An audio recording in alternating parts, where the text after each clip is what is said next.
Kadirabad cantonment স্যাপার college.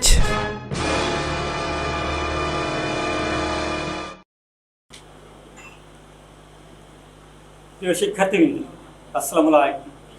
আশা করি যে যেখানে আছো ভালো আছো। ঘরে থাকা মানে বর্তমান পরিস্থিতি ভালো থাকা। এখন আমি তোমাদের সঙ্গে কথা বলবো যুক্তরাষ্ট্রের সরকার নিয়ে। যুক্তরাষ্ট্রের সরকারের ইংরেজি শব্দ হচ্ছে ফেডারেশন, যে শব্দটির উৎপত্তি ফৈডাস থেকে। ফৈডাস শব্দের অর্থ হচ্ছে সংবিধান, অর্থাৎ উপযুক্ত অর্থে যখন কয়েকটি রাষ্ট্র মিলিত হয়ে একটা সরকার গঠন করে তখন যুক্তরাষ্ট্রের সরকার। আবার বলছি, যুক্তরাষ্ট্রের ইংরেজি শব্দ হচ্ছে ফেডারেশন, ফৈডাস থেকে ফৈডাস শব্দের অর্থ হচ্ছে সংবিধান।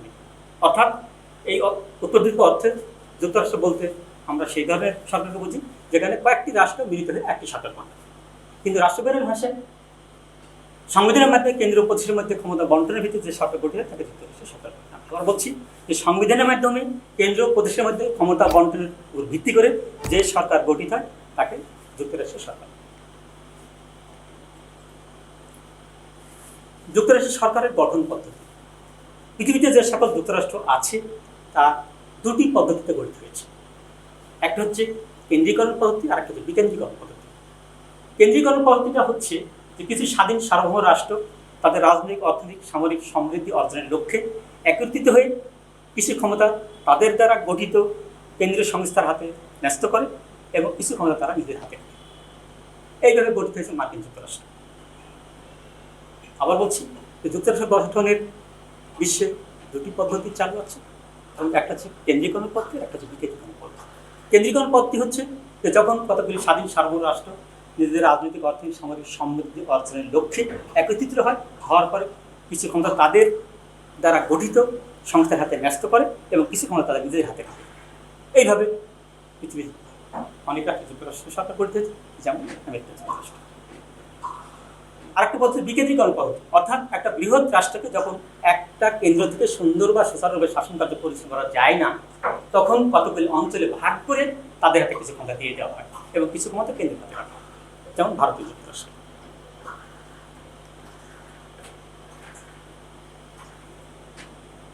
এখন আমরা আলোচনা করব যুক্তরাষ্ট্র সরকারের বৈশিষ্ট্য। প্রিয় শিক্ষার্থীবৃন্দ, যুক্তরাষ্ট্র বললেই আমরা বুঝে নিব যে সেখানে কেন্দ্র এবং প্রদেশ এই দুইটি ব্যবস্থা আছে। অর্থাৎ কেন্দ্রীয় সরকার, প্রাদেশিক সরকার, এই জিনিসটা যদি আমরা উপলব্ধির মধ্যে নিয়ে নিই তাহলে যুক্তরাষ্ট্রীয় সরকার বুঝতে আমাদের সহজ হবে।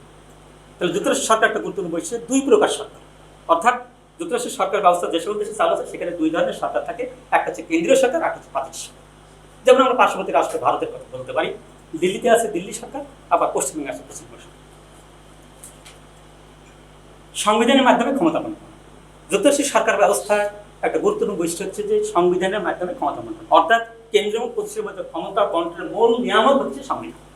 সংবিধানের মাধ্যমে উল্লেখ করে দেওয়া হয় প্রদেশ কি কি ক্ষমতা পাবে এবং কেন্দ্র কি কি ক্ষমতা। লিখিত দুষ্প্রয়োগ সংবিধান। যুক্তরাষ্ট্রের সরকার ব্যবস্থায় সংবিধান অবশ্যই লিখিত এবং দুষ্প্রয়োগ, অর্থাৎ বিশ্বের যে সকল দেশে যুক্তরাষ্ট্রের সরকার চালু আছে সেই সকল দেশের সংবিধান লিখিত এবং দুষ্প্রয়োগ, যেমন আমেরিকা, ভারত। সংবিধানের প্রাধান্য। যুক্তরাষ্ট্রের সরকার ব্যবস্থার একটা গুরুত্বপূর্ণ বৈশিষ্ট্য সংবিধানের প্রাধান্য, অর্থাৎ সংবিধানকে দেশের সর্বোচ্চ দলিল হিসেবে স্বীকৃতি দেওয়া হয় এবং সংবিধান পরিপন্থী কোনো কাজ কেন্দ্র বা প্রদেশ করার যুক্তরাষ্ট্রের সর্বোচ্চ গুরুত্বপূর্ণ বৈশিষ্ট্য সংবিধানের প্রাধান্য, অর্থাৎ সংবিধান হচ্ছে দেশের সর্বোচ্চ আইন, সর্বোচ্চ দলিল। সংবিধান পরিপন্থী কোনো কাজ কেন্দ্র বা প্রদেশ করতে পারবে না। যুক্তরাষ্ট্র আদালতের প্রাধান্য। যেসব দেশে যুক্তরাষ্ট্রের সরকার চালু আছে সেখানে একটা সর্বোচ্চ আদালত থাকে, তার নাম হচ্ছে যুক্তরাষ্ট্র আদালত, এবং সেই আদালতের যথেষ্ট প্রাধান্য থাকে, কারণ সেই যুক্তরাষ্ট্র আদালতই সংবিধানের ব্যাখ্যা প্রদান করে, কেন্দ্রীয় প্রদেশ এবং আন্তঃপ্রদেশের মধ্যে কোনো বিরোধ সৃষ্টি তার মীমাংসা করে। দ্বিকক্ষবিষ্ট কেন্দ্রীয় আইনসভা। যুক্তরাষ্ট্রের সরকার ব্যবস্থায় কেন্দ্রীয় আইনসভা অবশ্যই দ্বিকক্ষবিষ্ট হয়, যেমন ভারতের লোকসভা, রাজ্যসভা।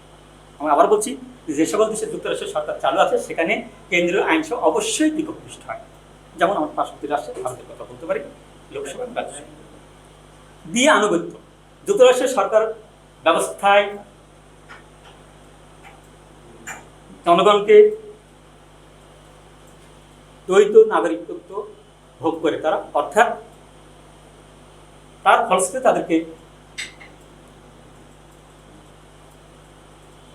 দুই ধরনের সরকারের প্রতি তাদের আনুগত্য প্রদর্শন করতে হয় এবং দুই ধরনের আইনকে তারা মানতে হয়। যেমন ভারতের লোকজন তারা দিল্লি সরকারের প্রতি অনুগত থাকে, আবার প্রত্যেক প্রদেশে যে প্রাদেশিক সরকার আছে তার প্রতি তাদের আনুগত্য প্রদর্শন করতে হয়। প্রাদেশিক স্বায়ত্তশাসন, যুক্তরাষ্ট্রের সরকার ব্যবস্থা একটা গুরুত্বপূর্ণ বৈশিষ্ট্য হচ্ছে প্রাদেশিক স্বায়ত্তশাসন, অর্থাৎ যুক্তরাষ্ট্রের অন্তর্ভুক্ত প্রদেশসমূহ যথেষ্ট পরিমাণে স্বায়ত্তশাসন ভোগ করে, অর্থাৎ কৃষি, শিক্ষা, স্বাস্থ্য, যোগাযোগ, রাস্তাঘাট এইগুলি বিষয়ে তারা নিজেরাই ডিসিশন নিতে পারে, এতে কেন্দ্র কোনোরূপ হস্তক্ষেপ করতে পারে না।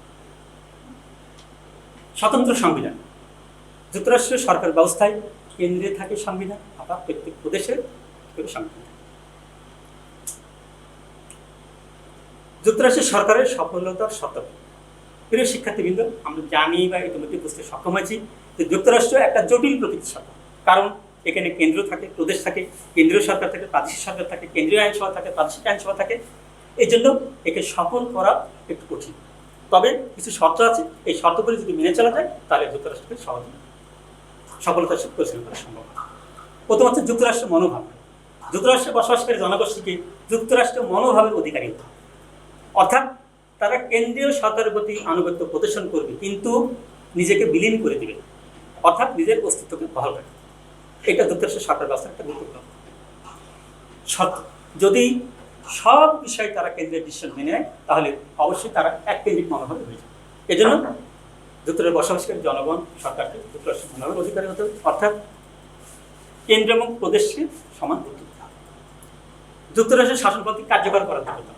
যুক্তরাষ্ট্র একটা জটিল প্রকৃতির সরকার, এই সরকার ব্যবস্থাকে কার্যকর করার যোগ্যতা যুক্তরাষ্ট্রের বসবাসকারী জনগোষ্ঠী এবং নেতৃবৃন্দের মধ্যে থাকতে হবে। আবার বলছি যে যুক্তরাষ্ট্রকে সফল করতে হলে যুক্তরাষ্ট্রের শাসন পদ্ধতি কার্যকর করার যোগ্যতা সেই দেশের জনগণ এবং নেতৃবৃন্দের থাকতে হবে। যদি না থাকে তাহলে যুক্তরাষ্ট্র সফল হবে না, কারণ যুক্তরাষ্ট্রের জটিল প্রকৃতির সরকার, তা আমরা ইতিমধ্যে বুঝতে সক্ষম হয়েছি। ভৌগোলিক নৈকট্য, যে সকল প্রদেশ নিয়ে যুক্তরাষ্ট্র গঠিত হয় সেই প্রদেশগুলি যদি নিকটবর্তী হয় তাহলে যুক্তরাষ্ট্র পরিচালনা করা সহজ হয়। আবার বলছি যে যুক্তরাষ্ট্রে অনেকগুলি প্রদেশ থাকে, এই প্রদেশগুলি যদি পরস্পরের লাগোয়া হয়, একটার সাথে একটা সান্নিধ্য থাকে, তাহলে যুক্তরাষ্ট্র পরিচালনা করা সহজ হয়।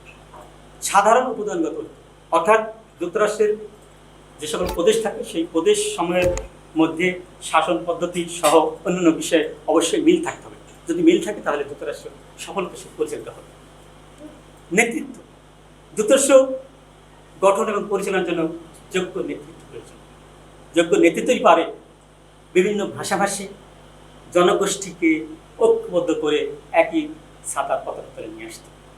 মার্কিন যুক্তরাষ্ট্রের যত ওয়াশিংটন, আব্রাহাম লিঙ্কনের কথা আমরা ক্ষেত্রে বলতে পারি, তাদের যোগ্য নেতৃত্বের খাতিরেই বা নেতৃত্বের গুণেই মার্কিন যুক্তরাষ্ট্র বিশ্বে একটি শক্তিশালী রাষ্ট্রে পরিণত হয়েছে। অঙ্গরাজ্যগুলির সমতা, যে সকল প্রদেশ নিয়ে যুক্তরাষ্ট্র গঠিত হবে সেই প্রদেশগুলির মধ্যে যদি মোটামুটি সমতা থাকে তাহলে যুক্তরাষ্ট্র গঠন এবং পরিচালনা করা সহজ হবে। একটি প্রদেশের আয়তন যদি অন্য প্রদেশের থেকে 5 গুণ 10 গুণ বেশি হয় তাহলে যুক্তরাষ্ট্র গঠন এবং পরিচালনা করা সহজ হবে না, কারণ যে সকল প্রদেশ আয়তনে বড়, লোকসংখ্যা বেশি, তারা ছোট প্রদেশ সমূহের প্রাধান্য বিস্তার করে। এই জন্য যুক্তরাষ্ট্রের অন্তর্ভুক্ত প্রদেশ সমূহের মধ্যে মোটামুটি একটা সমতা থাকা প্রয়োজন। আর্থিক সমর্থন, যুক্তরাষ্ট্র গঠন এবং পরিচালনার জন্য প্রয়োজনীয় অর্থ থাকতে হবে, কারণ যুক্তরাষ্ট্র একটা ব্যয়বহুল সরকার, কারণ এখানে কেন্দ্রীয় সরকার থাকে, প্রাদেশিক সরকার থাকে, কেন্দ্রীয় মন্ত্রিসভা থাকে, প্রাদেশিক মন্ত্রিসভা থাকে, কেন্দ্রীয় আইনসভা থাকে, প্রাদেশিক আইনসভা থাকে, এজন্য প্রচুর অর্থের প্রয়োজন। এই জন্য যুক্তরাষ্ট্র গঠন এবং পরিচালনার জন্য প্রতিটি যুক্তরাষ্ট্রের অবশ্যই আর্থিক সামর্থ্য থাকতে হবে। উত্তম সংবিধান, যুক্তরাষ্ট্রের সংবিধান হবে উত্তম, অর্থাৎ সংবিধান হবে লিখিত এবং স্পষ্ট। কেন্দ্রীয় সরকার ক্ষমতা, প্রাদেশিক সরকার ক্ষমতা লিখিত থাকবে এবং স্পষ্ট থাকবে, যাতে কেন্দ্রও সহজে বুঝতে পারে, প্রদেশও সহজে বুঝতে পারে। অর্থাৎ অস্পষ্টতা নিয়ে ধোঁয়াশার মধ্যে থেকে যুক্তরাষ্ট্র পরিচালনা করা সম্ভব হবে। এই জন্য যুক্তরাষ্ট্র অন্তর্ভুক্ত রাষ্ট্রসমূহের সংবিধান হবে অবশ্যই উত্তম সংবিধান।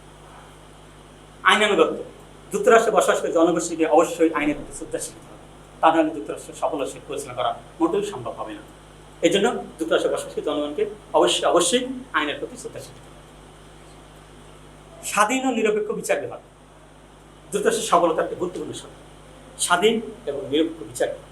কারণ এখানে সর্বোচ্চ আদালত কেন্দ্রীয় প্রদেশ আন্তঃপ্রদেশের মধ্যে কোনো বিরোধ সৃষ্টি হলে ভুল বোঝার সৃষ্টি হলে তার মীমাংসা করে এবং সংবিধানের ব্যাখ্যা প্রদান করে। এই জন্য শক্তিশালী স্বাধীন এবং নিরপেক্ষ বিচারভাগ এখানে বিশেষ প্রয়োজন। সচেতন জনগণ, যুক্তরাষ্ট্রে বসবাসকারী জনগোষ্ঠীকে অবশ্যই সচেতন হতে হবে, তার অধিকার কর্তব্য সম্পর্কে অবশ্যই তাকে জ্ঞাত থাকতে হবে। যদি না থাকে তাহলে যুক্তরাষ্ট্র সফল হবে না। এজন্য কী হবে, যুক্তরাষ্ট্রে বসবাসকারী জনগোষ্ঠীকে অবশ্যই সচেতন হতে হবে, অর্থাৎ তার অধিকার কী, তার কর্তব্য কী, কেন্দ্রের কী ক্ষমতা, প্রদেশের কী ক্ষমতা, কেন্দ্রীয় আইন, প্রাদেশিক আইন, এইসব বিষয় সম্পর্কে তার একটা সুস্পষ্ট ধারণা থাকতে হবে। ভাষা ও সংস্কৃতিগত, অর্থাৎ ভাষাগত দিক থেকে সাংস্কৃতিক দিক থেকে যুক্তরাষ্ট্রে বসবাসকারী জনগোষ্ঠী এবং প্রদেশের মধ্যে যদি মিল থাকে তাহলে যুক্তরাষ্ট্র সফলতার সাথে পরিচালনা করা সম্ভব। এজন্য যুক্তরাষ্ট্রে বসবাসকারী জনগোষ্ঠীর ভাষা সংস্কৃতি ঐক্য থাকা প্রয়োজন, তবে এটি অপরিহার্য শর্ত নয়। ধন্যবাদ প্রিয় শিক্ষার্থী, আগামীতে আবার কথা হবে। আসসালামু আলাইকুম।